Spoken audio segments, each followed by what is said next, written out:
देश के प्रधानमंत्री की आंखों में आंखें डालकर कोई बात कर सकता है तो कांग्रेस पार्टी के राहुल गांधी जी हैं। बौखलाए हुए भाजपा के लोग ये अफवाह फैला रहे हैं। यूपी में इंडिया गठबंधन बता देना आपसे 75+ सीट आएगी।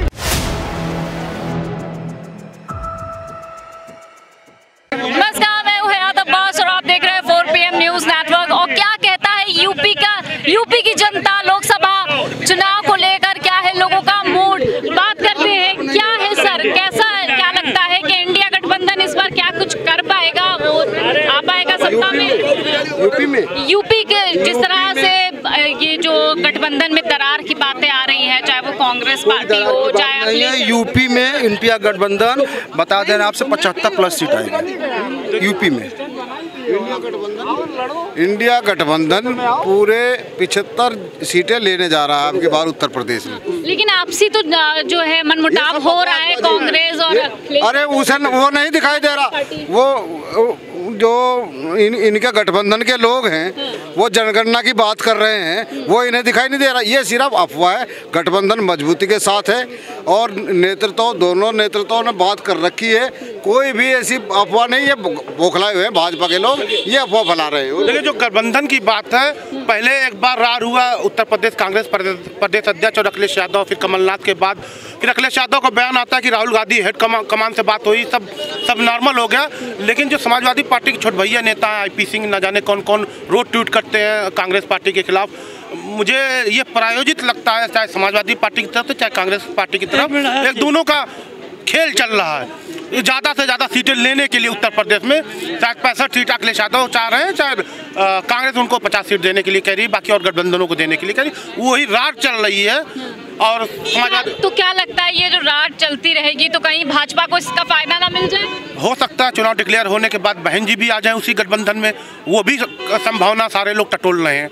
अच्छा, आ सकती है बहन जी? हाँ, देखिए, ऐसा है, बहन जी अभी नहीं आएंगी।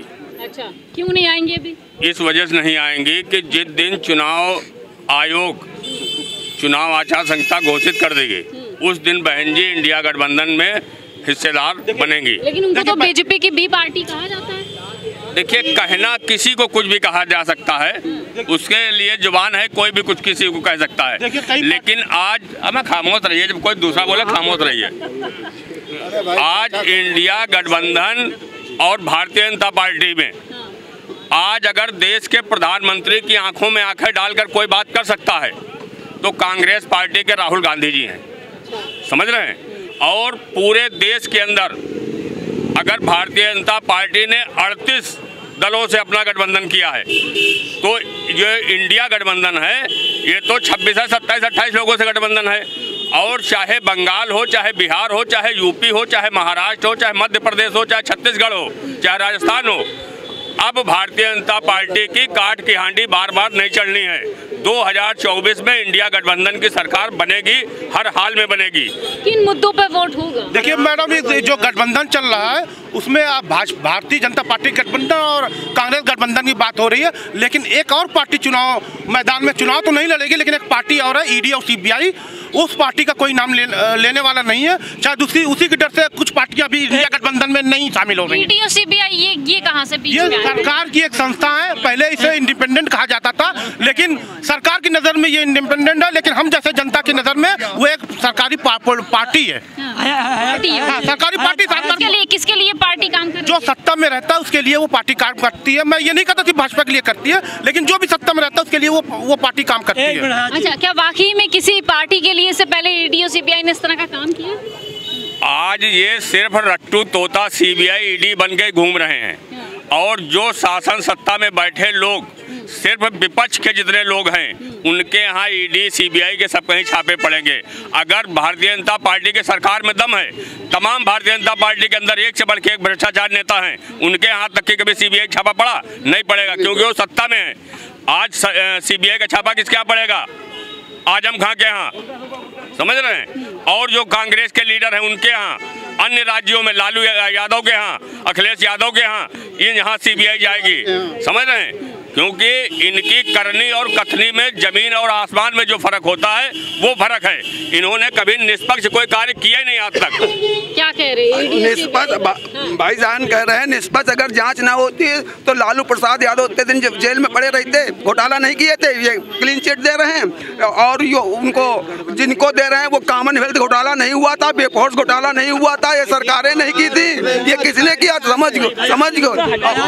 देखिए, जहाँ तक क्रिमिनलाइजेशन की बात हो रही है, उत्तर प्रदेश में एक नेता है धनंजय सिंह, भू माफिया और सारे माफिया उनके गुण में न जाने कितने अपराध हैं, इनामी भी हैं, लेकिन वो मैच का उद्घाटन मुशायरे में सरपरस्ती करते हैं, पिच पे खेल रहे हैं, लेकिन उत्तर प्रदेश की पुलिस उन्हें अघोषित कर दी है, उन्हें ढूंढ रही है और उनको नहीं मिल रही, लेकिन जनता को वो मिल जा रहे हैं। यही है साकर, यही सत्ता का नशा। बड़ा सवाल है, कहाँ है धनंजय सिंह? इनसे पूछे किस पार्टी के अध्यक्ष हैं? उसके जनता दल यूनाइटेड के राष्ट्रीय प्रदेश महासचिव हैं। अजीत पवार पे प्रधानमंत्री जी जेल भेजने की 2 दिन पहले बात कर रहे थे। वो भारतीय जनता पार्टी में शामिल हो गए, डिप्टी सीएम बना दिया गया। इन्हें भ्रष्टाचार दिखाई नहीं देता।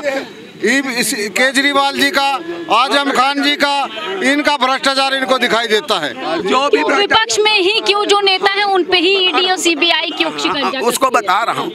2002 से 2014 तक गुजरात के मुख्यमंत्री नरेंद्र मोदी भाई रहे और कांग्रेस की सरकार रही। अगर वो भ्रष्टाचार गुजरात में कर रहे थे तो क्यों नहीं आज तक उनको बंद करा दिया गया? 10-14 साल रहे हैं गुजरात के और कांग्रेस की केंद्र में सरकार रही। ये जो कह रहे हैं पंडित जी, पंडित जी एक मिनट, ये जो कह रहे हैं, जो आज उत्तर प्रदेश के अंदर और केंद्र सरकार कर रही मिलकर के विपक्ष के साथ में, ये विपक्ष की जब सरकार सत्ता में रही होंगी, इन्होंने कभी ये नहीं सोचा था कि आने वाले समय में हमारे साथ ये होगा। और अब तो समाजवादी पार्टी के राष्ट्रीय अध्यक्ष अखिलेश यादव ने कह दिया है कि जब हम सत्ता में आएंगे तो हम भी थोड़े थोड़े पन्ना पलटना शुरू करेंगे। समझ गए? तब इनको भी पता चलेगा कि रट्टू तोता जो सीबीआई इनकम टैक्स है।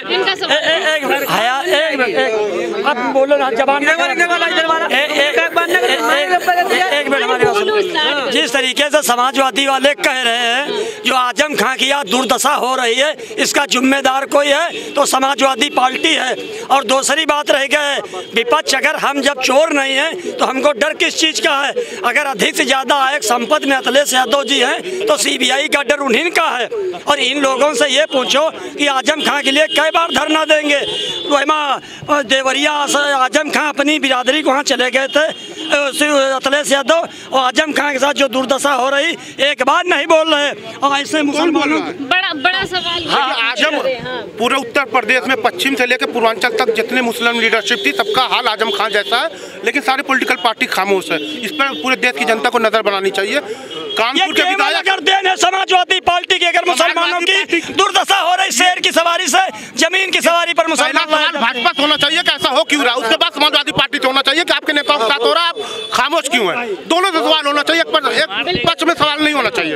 नहीं, इनसे ये पूछिए आप लोग विपक्ष वालों से कि इस बारात का दूल्हा कौन होगा? बारात के दूल्हे पे आ जाते बारात के जो दूल्हा होंगे यही होंगे। तो क्या कुछ कहती है यूपी की सियासत, आपको सुना रहे हैं, और लोग क्या सोच रहे हैं लोकसभा चुनाव और इंडिया गठबंधन को लेकर, वो भी हम आप तक पहुंचा रहे हैं। इसी तरह लोगों से मिलते रहेंगे, बात करते रहेंगे। कैमरा पर्सन सत्यनारायण के साथ मैं है अब्बास, 4PM न्यूज़ नेटवर्क।